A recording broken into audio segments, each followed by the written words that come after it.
We're live. Hi, everybody. It's Debbie Leno. I am the founder of Luma Life Wellness and Coaching. I'm also the creator of the New Ageless Women.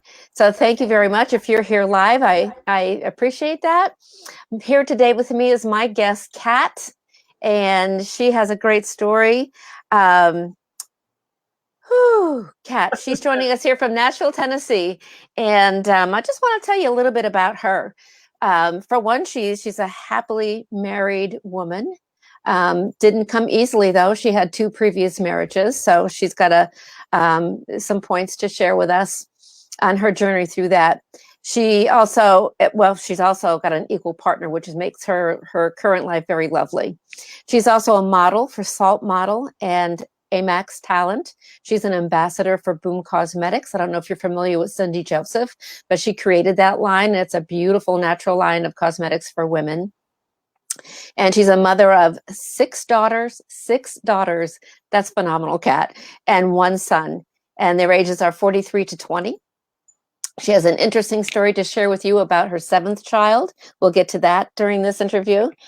And she has six grandchildren. And her passions are more in the domestic field, domestic nature. She loves to garden. She loves to cook. She and her hubby, Bob, do a lot of that together, cooking together. And they enjoy a lot of different things. Kat loves pottery and art and refinishing furniture, and all kinds of cool things. She's going to share with us today some of the twists and turns in her own life. And that includes discovering 21 years ago that she had a brain tumor the size of a man's fist, which is pretty serious stuff. And at the very same time, she also found out that she was pregnant with her seventh child. And I'm really anxious for her to share her story with us. I want to read to you a quote that she also said to me. For some reason, as women, we want to portray an image that is not always truthful. We want to be thought of well and hide so much of what we've been through. And it took me well into my 60s to finally get it, own up to my own mistakes and accept what I allowed to be done to me. And if I have a passion right now, it's to empower women, whether it's about abuse or bad family habits or to embrace aging well. And that she surely does. So, Kat, would you like to start off? I always like to start off at the very beginning because as you and I both know, we become a product of the environment in which we're raised in, what we see as children, what's modeled to us as children, and those are the things that we bring into our adult life. So let's start off by finding out what it was like for you growing up. Oh, okay. You made me cry with my own words almost. Wow. It's so true. My parents were born in the 30s, so I was raised in the 50s. So it was the typical Desi and Lucy scenario. My mom was a homemaker, and my dad worked, outside the home. And there's nothing wrong with that. But it was the whole idea that my dad controlled everything, and my mom had no voice. And with them, especially, and I would like to preface by saying my parents are wonderful people. They're beautiful people. They were well loved, but they had their own ghosts from their own past. I have no idea what their childhood was like because they didn't talk about it. Everything was very guarded. So it was just, it was all about image and how we looked. And I can remember my dad always telling me, "Oh, your mother's so beautiful," but he never told the daughters that. I have two younger sisters, and we still fight with our self-image today. They were under that idea. I guess they read a lot of Dr. Spock. You don't want to build your kids up too much because it might go to their head and then they'll be proud, or I don't know. I really don't know where it came from. So I never heard that. I heard, well done on the piano recital, but the other girl really did really, really well. Or that constant feeling you're not good enough, you're not pretty enough, you're not talented enough. You don't need to take another instrument. Just work on the one you got. But I'd like to learn to play the guitar. No. And there was just, I don't know. Like I said, I don't want to put them down. They were good people. But I grew up with that. And I remember thinking, well, when I get married, then I'm going to find a husband that's going to tell me I'm beautiful. And then 18 years old, dummy me, I got married when I was 18. Like, all 18-year-olds know everything. So I got married, and I was with him 20 years. I had 4 daughters. And in those 20 years, I just believed and I've said this before, I let other people define me. I let my parents define me. I let my church define me. I let, what I heard define me. I wasn't strong enough to either say no or just allow myself to become my own person. So, over the years, you begin to believe those things about yourself, that you're not pretty, you're not worth it. If you would just do what I tell you, I wouldn't have to be so mean to you. If you would just, basically stay in line, then things would be better for you. So, that's kind of where it started there. And as we joked earlier, and we've talked about a friend of ours that said, my man picker was broken. Thank you, Tracy. Yeah. Tracy, I hope you're watching. There were a lot of things broken. That wasn't just the one thing. There were a lot of things broken. I, Sure. had no self-confidence, and I just felt bad about myself. So, and I had no reason to. I look back in pictures of when I was 20, and I thought, I really was pretty. I was thin. I was smart, but I didn't believe it. Isn't that just so sad when you tragic, think about actually. It? And how many young people are going through that? Yeah. Absolutely. I don't think men realize how important their role is as a father to their daughters, right, in terms of self-esteem and approval. And it's it's a very special relationship, and it can be, if you don't get the right things as a girl, it can really affect your relationships with men later on in life, for sure. Yeah. Yeah. So fast forward. So you had the first marriage was long. You had your first 4 children with the first marriage, right? I did. And there was a lot of, we talk about abuse. Most people think of abuse as physical or sexual, but it can be very emotional. And emotional abuse can fall into all kinds of categories, whether it's financial or just using spiritual things. But the first husband, a little bit more of a physical nature. Anyway, I don't want to get in. It's just, it was hard. And I got some counseling, and I thought, I've got to go. And there's a lot of fear. But finally, the fear of staying was greater than the fear of leaving. For years, it was the other way around. I was more afraid to leave than I was to stay, even though it was bad. So I finally got enough guts to leave. And, the kids were kind of in those middle ages, I think 8 to 15, and got some counseling, was floating along just fine. And I thought, they always say you'll do it again. I thought, I'm not that stupid. I won't do it again. There's no way I'm going to marry the same kind of man again. And I didn't. I married somebody worse. Oh my goodness. And it was worse in a different way, because he comes across as very charming and loving, and people, that have met him think, well, he's a nice guy. But there was just a lot of family drama and a lot of things that went on. Very narcissistic. And of course, there's a spectrum of narcissism. It's a catchphrase anymore. We hear it all the time. A lot of gaslighting, and gaslighting is just a form of manipulation. Nothing was ever his fault. It was always my fault. Making somebody believe that they were doing something that wasn't, making somebody believe something that wasn't true. Right. And just constant twisting and turning. It was so exhausting. And I should have probably left that marriage many, many, many years ago. But because I had the brain tumor, because I had small children again, that fear again. And it's like, what am I going to do? How am I going to have insurance? And I also had a lot of fear that I watched what happened the first time with my kids. I don't really want them going through that again. So I chose for me to stay until they were old enough for me just to decide that's enough. Actually, towards the end, I thought it's probably going to be a life sentence for me. I got to the point where I'm just waiting to live. This is awful. And waiting to live. Oh my goodness. Let's think about that for a minute. You were waiting to live. Yeah. So it was a very trapped existence. I felt very trapped. And in that marriage, there was just a lot of, we're in a very strict fundamental type Christianity. So the Bible I was always beat up with the Bible. I was called a Jezebel. I was called, I wasn't submitting myself. If I would read my Bible more, I would be a better wife, those kinds of things. It was just, and maybe there's a little bit of rebel in me. I don't know. I just, deep down inside, I knew it was all wrong, but I felt trapped, as most women do. We feel trapped. And that's the other broken part of us, or me anyway. We all have broken parts. Yeah. But we get them fixed. And if we don't fix them, the cycle repeats itself. This is what we find. So let's go to the part where you've discovered that you have a brain tumor, and it wasn't just a small brain tumor, by the way. That had to be terrifying for you with small kids. And then yet to find out, oh my goodness, I'm going to have another baby. Yeah. So can you speak to that a little bit and what that Yeah, was I like had for you? I've always considered, since the 70s, my older kids have always called me one of the original Earth moms, because I made my own bread. I did everything about organic stuff. I grew my own food. I canned everything, and I ate very healthy. And I was a healthy person. So one night I was going to sleep and I had a seizure. It was internal. It wasn't anything like I was shaking, but inside I could feel something wasn't right. And of course, we went to the hospital and they ran a lot of tests and found out I had a brain tumor, which was just shocking because that was, 1999. And I just figured that was a death sentence because it was, of course, I didn't know at that time how large it was. It wasn't until I had surgery 2 days later that the doctor came out and told my mom it was the size of my fist. And my mom said, the size of my fist? And he said, no, ma'am, the size of my fist, so it was quite large. So Wow. before the surgery, I was told, I could be paralyzed, I could be blind, I could die. There were a lot of different things that could happen.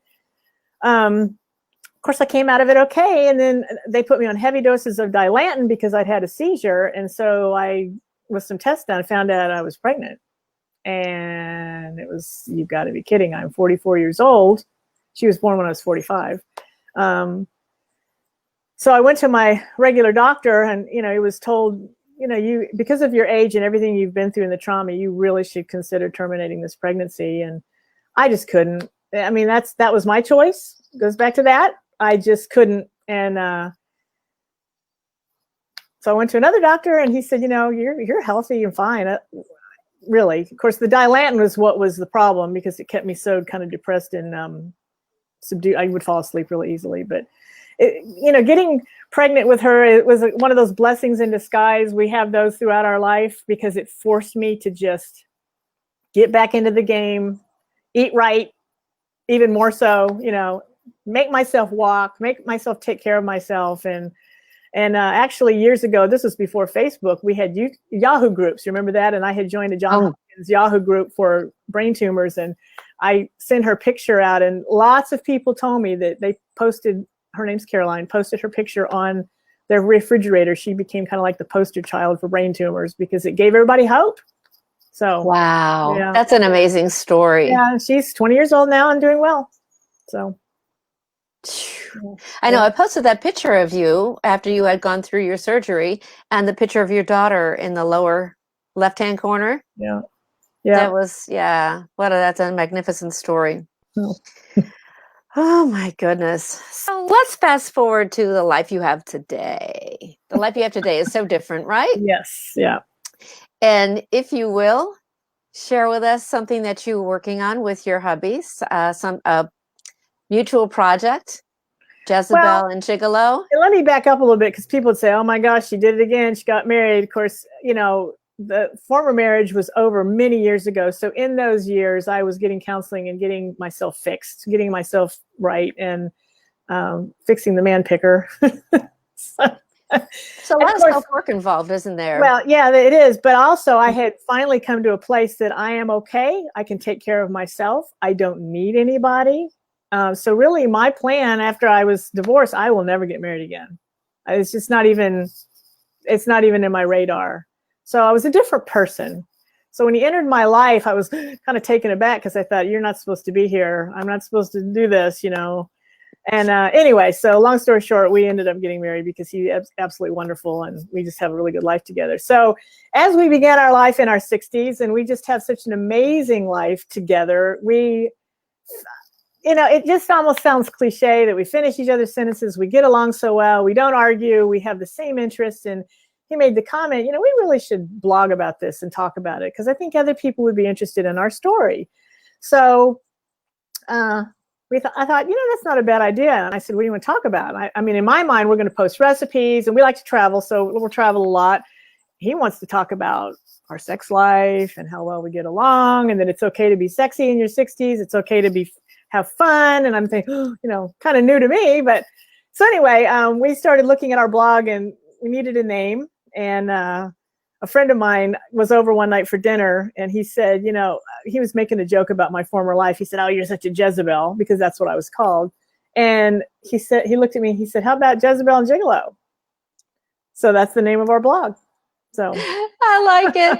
And we're just really, it's only about a year old, so we're just really getting going on it. I've got a lot that I still need to do with it, but. Well, I took a sneak peek and I really liked what I read. So I'm looking forward to you releasing it out. Yeah, I'd like to tell more of our other past stories. We haven't done that yet, so. Yeah, I would also love for you to share your journey with gray hair and about being older and about, we're all right. We're all aging. Nothing wrong with it, right? It was about 10 years ago, actually, probably 11 years ago. I saw Cindy Joseph for the first time of Boom. And I didn't see her because of her products, because they weren't out yet. It was just pictures on Pinterest. Something about her modeling had come out on a news source. And I thought, wow, here's an older woman that's become a model, and she's got gray hair and she looks fantastic. And I was really sick and tired of every few weeks, the line coming through. And my mother had beautiful hair, and I thought maybe my hair will be pretty. Hers is much whiter than mine, but I thought and I was also in the throes of the bad marriage and not feeling good about myself anyway. And I thought, what the heck, what does it really matter? It just really doesn't matter. So I began the process of growing my hair out, and a funny thing along the way happened because, you're attacked because you're going to look old. You shouldn't be doing that. Why are you cutting your hair? And I cut it really short to help ease the transition. Nobody I knew was doing it. There were no Facebook groups. So I felt very alone and very ugly. And then a funny thing began to happen because I had to really dig deep down inside about myself and find out what is really going on, that this is bothering me so much. And so, yeah, it's just kind of like a new person emerges when you come out of it. And I started hearing compliments. "Oh, your hair's so beautiful and I love it." And then as it got longer, I landed 2 modeling contracts. It's like, because of my hair. So Isn't that amazing? Yeah. And I told you earlier, I posted today a little bit on a couple of Facebook groups that we don't look old because our hair is gray. We're looking older because time is marching on. I mean, we can't stop it. So why do we fight it? Why do we worry about the wrinkles and the skin that's sagging? It's just, our only other option is not aging. So, yeah. Absolutely. I'm right with you. And you guys are a great example of life can be extremely well after 60. Yes. Yeah. That's fun. It's fun. And you're having fun. Attitude. It really is all about your attitude. I've seen women in their 30s and 40s that feel old, and it's a lot of it the way they carry themselves, and and I understand that. I was there. You don't feel good about yourself at all. So my 40s were my worst. Yeah. They were my worst. I was the most stressed out. I got very sick because I was stressed out. I wasn't managing the stress at all. And I looked worse, felt worse in my 40s than I did at any other time. Right. So I totally relate to what you're saying. Like a whole new self emerged after 50. That's true. Yeah. Yeah, it's true. And, a lot of it is loving yourself, learning to be confident where you are. Even with the good and the bad, you got to just roll with it, because life is going to constantly throw things your way that are hard. So, and figuring out somewhere along the way, you have to figure out, what do I really, really, really want? Right. Do I want to be in this never-ending situation without anything change forever and be trapped, feel like a prisoner like you felt? Right. And I'm sure a lot of us have felt at some point. That could even be with a career. It doesn't have to necessarily be with a relationship. Exactly. So at what point do you sit up and say, what do I really, really want? And what can I do to get there? And so that leads me to my final question with you, Kat, is for our viewers that are out there, male or female, being stuck in a situation that doesn't seem to change, and just that cycle of unhappiness. What do you think is the first step, or the next step to change that pattern, to break that cycle, to move to the next portion of your life and what's out there for you? Yeah. Well, I think one of the first steps is just realizing that you got a problem. You got to realize something's not right here. This is not healthy for me. And I remember reading a book called Boundaries, Townsend and Cloud. Yeah. Good one. Yes. And that was the first clue that, wait a minute, it's okay to say no, that you cannot do this. You cannot get into my space. And that's whether it's a spouse, a child, a parent, a boss. I've had female bosses in the past that, you have to say no and take a stand. I'm not doing this anymore. Then after that, I would say, get some counseling. Whether you have a really good friend that you can just share your heart with, that can really not give you what you want to hear, but what you need to hear. And, I got some good professional counseling too. And, you just don't go into a counselor. It's like an onion and they just chop it in half and get to the problem. It's layer by layer by layer. And as the layers begin to come off, some of the first layers you find out that, okay, I'm going to own up to where I've made my mistakes. I've done some things wrong. Unfortunately, when you're in a bad situation, even a healthy person can react negatively. And I reacted wrongly on so many things. Yeah. But, I know. Things over, Yeah, we could write a book on it, I'm sure. Hindsight's 2020. But Yes. As the layers come off and you start to feel good about, you start being validated, you start feeling good about yourself and realize, wait a minute, I'm fixing this part, and the part that I can't fix, I can't do anything about. You can't change that other person. So, if it's a boss or a friend or a family member that you can shut the door to, but if you're in a marriage, obviously you just can't shut the door to that. You've got to either fix it or get a divorce. So I would say, with a counselor, bring that person in with you, and, one or two things are going to happen. They're either going to also see their problems and they're going to start fixing themselves, or they're going to say, that counselor's crazy, which I heard. The counselor's crazy. This is not my problem. This is your problem. And at that point, you're at the crossroads. You realize there's nothing you can do to change them. So got to make a decision to go. It could be an amazing opportunity for both parties to really grow, Right. really Sure. grow. That was my hope, but it didn't happen. it didn't happen. Yeah. Well, it has to be, both parties have to be willing to do the work, and we all have to do work. Right. And if you can do the work together and come out of it better as a couple, and that's awesome. Right. But it's hard to get there if one person does not want to do that kind of work. Right. And then I guess you just have to make those yeah. And that's hard because, we have been convinced as women, especially, that you can't do it, you can't succeed, or you'll never make it without me, or I don't know, whatever those fears are. I know for me, it was just, I'll starve to death and I'm not going to have good health insurance. And all of those things were just not true. There's so much help out there and so many things you can do. There really are. We stop ourselves before we give ourselves a try. Right. But yep. I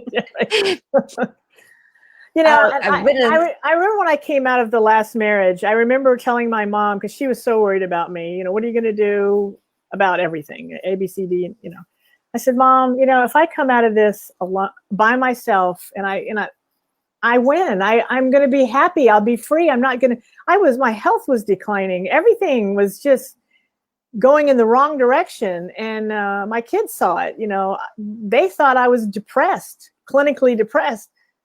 I'm not a depressed person. I was in a depressed situation, which was really affecting me. Yes. So, I had to make some decisions for my own health. It was really came down to that. And what a difference. I mean, almost right away, I just felt this new spring coming up inside me. Like you could breathe. I could breathe. Yeah. And when you're done, you're done. Yeah. Yeah. And you'll know. And then life begins. People ask me, what do I do? I said, no one can tell you when to go. You just know. You just know. That's so true. We have a viewer. The downside of StreamYard is that I can't tell who the Facebook person is, but the comment is, I'm embracing the wrinkles and gray hair as well. So far, it's just a streak. And I bet it's a beautiful streak. It is beautiful. And whoever you are, post a picture. I'd love to see it. Yeah. I hear a lot of times women say, oh, it's not looking good. And the problem is you've got maybe this much gray and the rest is your dyed hair, and your eyes are not, they're seeing the conflict, and you just got to give it time. And my hair this is 10 years in, and it has changed a lot. And it'll just continue to change.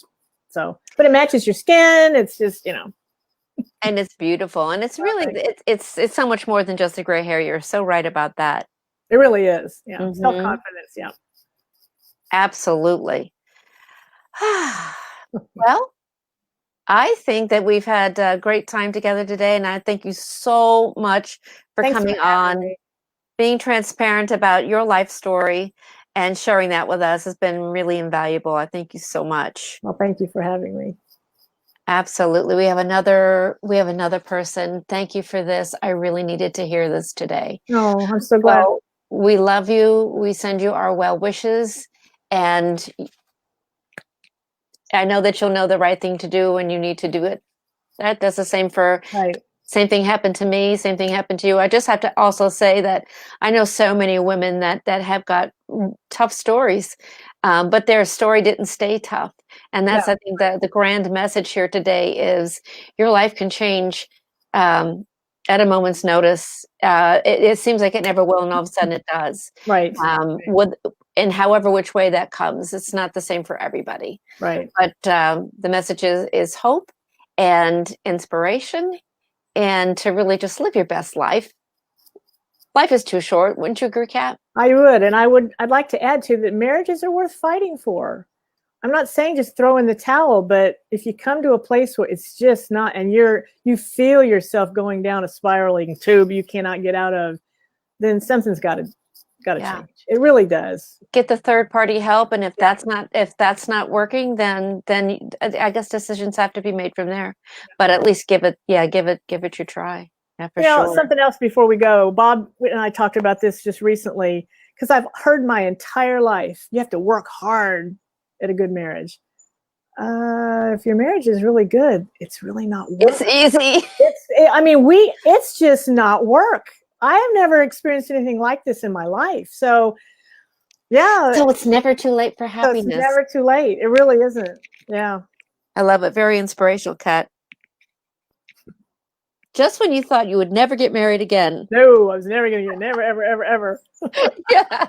The way that you guys met is darling. So I can't wait for you to really share your blog together. Yeah, that's going to go on the blog too. Well, some of that's on the blog, but I haven't told my past history story. I haven't told my brain tumor story. There's a few things I haven't done yet, so I have to do that.